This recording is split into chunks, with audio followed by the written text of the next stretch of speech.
Olá, bem-vindo ao Core. Hoje a gente vai falar sobre o segundo módulo, o segundo pilar do Core. A gente já falou sobre a coragem de agir, de tomar uma decisão, saber quem é, o que quer, coragem de inovar, fazer um diferente e persistir. Agora a gente vai falar da organização.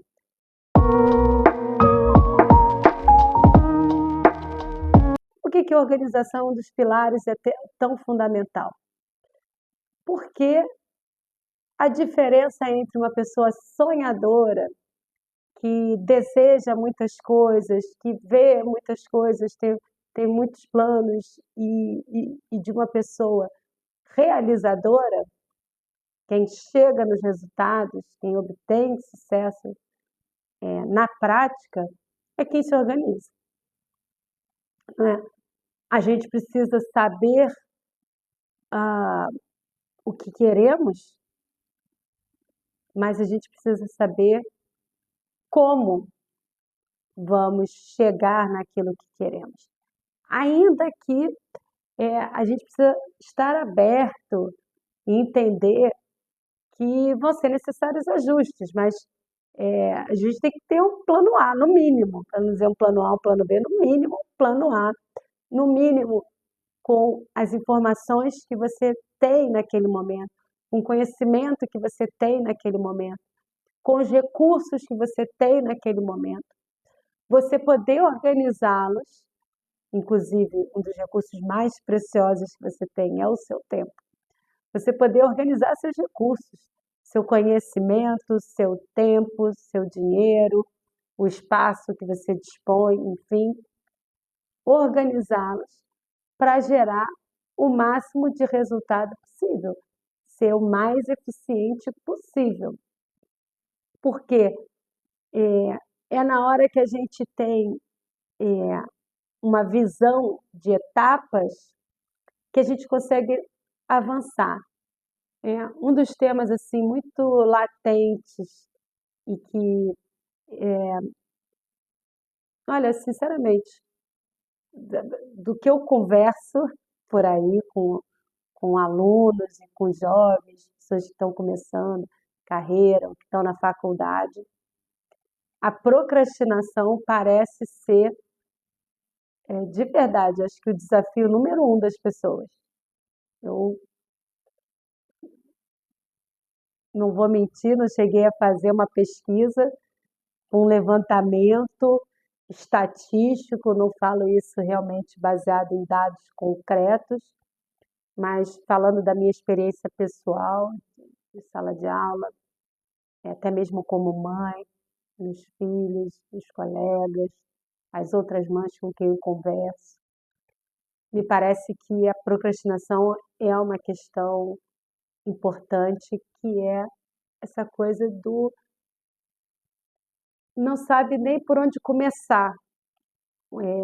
Existe um desafio que parece tão imenso, tão grande, tão distante, que gera essa paralisia, né? Esse adiamento constante. Tem muito a ver com isso. E o que isso tem a ver com a organização? Tudo. Porque exatamente a organização, ela vai trazer aquele problema que está lá longe para perto. E aquele trabalho enorme, aquele problema gigantesco, vai fazer ele pequenininho, porque quando você organizar, você vai pegar etapas. Você vai fatiar o problema grandão, num primeiro problema que é pequenininho, você consegue dar conta. E você consegue dar conta hoje, ou no espaço de tempo curto, no próximo mês. Enquanto que o problema original, ele era enorme, eu só consigo resolver ele, vou precisar de anos para resolver, sei lá, ou meses. Então, os resultados são... Não consigo ver assim o fim, e tudo muito grande para eu dar conta, para eu lidar. Então, a organização é sobre essa capacidade, principalmente, de definir etapas, que nada mais é que ter um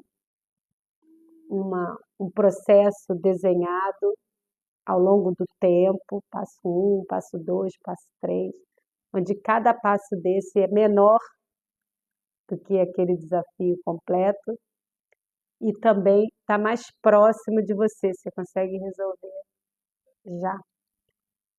E isso vai trazer o primeiro conceito dentro de organização, que é a autoeficácia e o autogerenciamento. É assim que você vence a tal da procrastinação. Como você vai conseguir desenvolver mecanismos, estratégias para se tornar uma pessoa mais capaz de se autogerenciar, de encontrar as suas tarefas, lidar com elas e com a autoeficácia, que é tentar extrair o melhor. Né? Então, lidar, gerenciar é o lidar,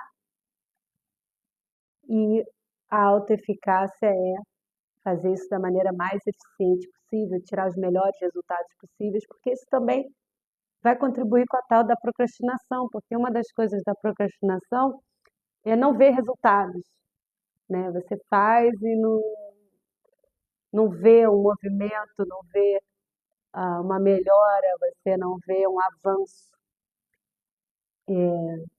Provavelmente porque você está com metas exageradas, você está com o tal do problemão enorme, tentando lidar com um problemão enorme.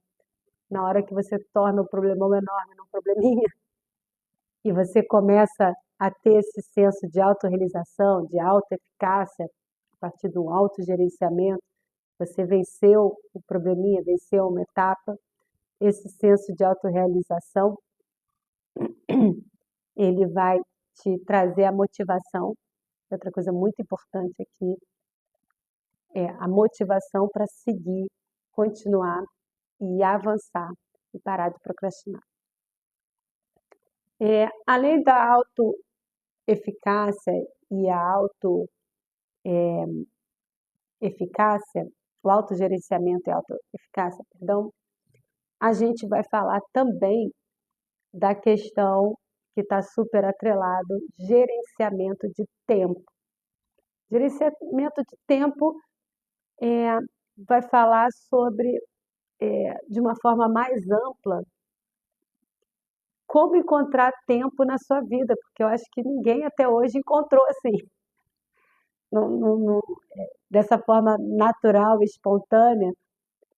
Parece que o tempo sempre falta. E sim, burnout existe, crises de ansiedade existem, depressão.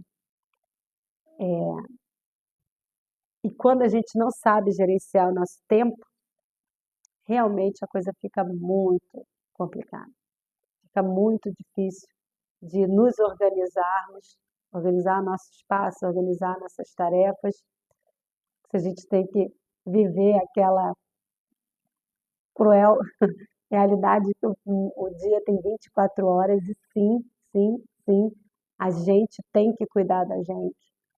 Se a nossa saúde está prejudicada, por mais que as pessoas entendam que elas, sacrificando o lado pessoal, deixando de cuidar de si mesmas e se enfiando de cara, de corpo e alma, me dedicando exclusivamente ao meu trabalho, as evidências mostram que você não vai estar.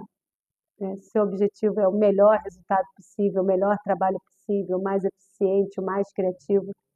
Dificilmente você vai conseguir isso se levando a um esgotamento. Esgotamento de quem não sabe gerenciar o seu tempo, não sabe dividir os momentos de estudo, sim, de leitura, de prática, de execução, de resultado, com também o autocuidado. Acho que já superamos a ideia de que exercícios físicos é uma coisa de vaidade, para ficar bonitinho, para ficar musculoso, para ficar assim, ou assado. Os resultados são cada vez mais evidentes sobre a importância de exercícios físicos. Isso vale para tudo: correr, nadar, musculação. Acho que sempre teve muito preconceito com a tal da musculação e ela já está mostrando que é uma super fonte de hormônios que vai te dar não só mais bem-estar, vai ajudar na sua saúde mental, na física, que eu acho que já era óbvio, e também na sua criatividade, na sua capacidade de fazer as coisas de uma maneira melhor, com um olhar renovado. São também muitos estudos que a gente vai ver aqui, vai discutir. Então, você tem que saber gerenciar o seu tempo. Você tem que ter aqueles marcadores e ter esse compromisso também com você, com o outro, de você ser uma pessoa, como falam os americanos, accountable. Accountability é muito importante. Você ser uma pessoa confiável.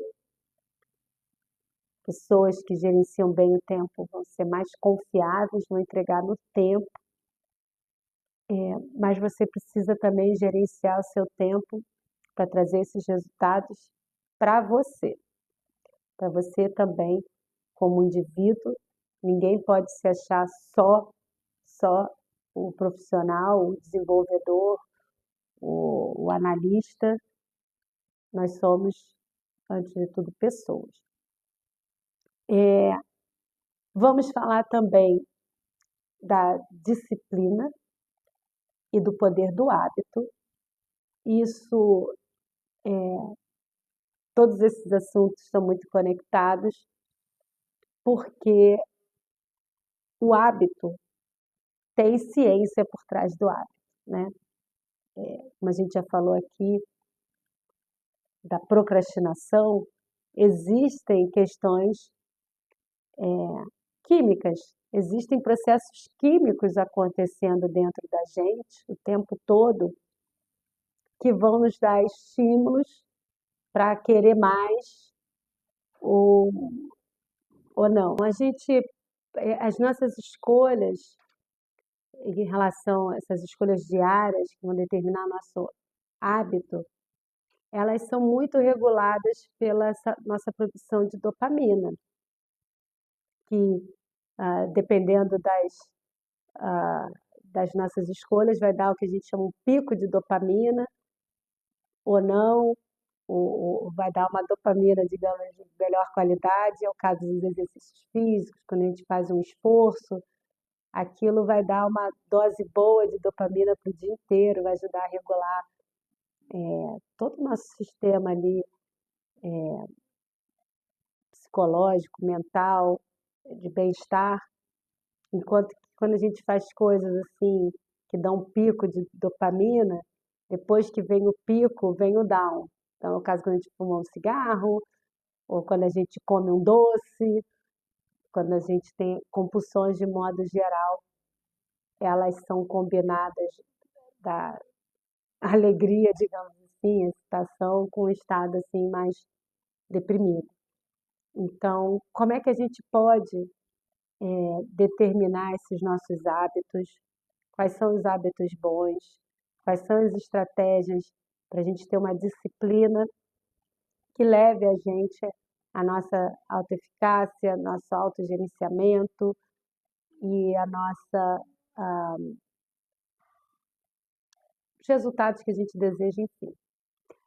E, finalmente, dentro do pilar de organização, a gente precisa falar de foco. Foco é sobre não só o que a gente vai fazer, mas muito importante, é o que a gente vai deixar de fazer, né? Isso é muito comum quando a gente, por exemplo, começa a empreender, começa a bater papo com outros investidores, com conselheiros de empresa mais experientes, que consultores experientes começam a dar conselho para quem está começando, para quem está empreendendo, e diz que um dos grandes desafios de empreender é você resistir à tentação de tirar o foco daquilo que é o seu core, daquilo que é o principal e fundamental do seu negócio. Então você tem que saber sempre, seja no seu negócio, pode ser um negócio, a startup, mas o seu negócio você é o seu próprio negócio. Você é o seu produto que você está desenvolvendo. Esse produto que você quer desenvolver, que você quer levar à eficiência máxima, que você quer que gere resultados, você precisa focar nas principais funcionalidades que vão te levar aí para o próximo nível, que vão te levar para os resultados que você quer, principalmente na sua carreira. Se você está pensando na sua carreira profissional, se você está pensando em avançar, não tem como conseguir isso sem foco. Então, é isso. Quando a gente for falar da organização, a gente vai estar falando sobre todos esses aspectos do fazer, do resultado, da execução. Como é que a gente pode ser confiáveis, accountable? Como é que a gente pode entregar os resultados, seja ali para o nosso cliente, para o nosso chefe, mas para a gente mesmo. O que a gente quer, o que a gente espera da gente. Temos que ter foco, disciplina, bons hábitos, a capacidade de gerenciar o tempo e promover o nosso autogerenciamento e a nossa autoeficácia. Obrigada e bem-vindos ao Core.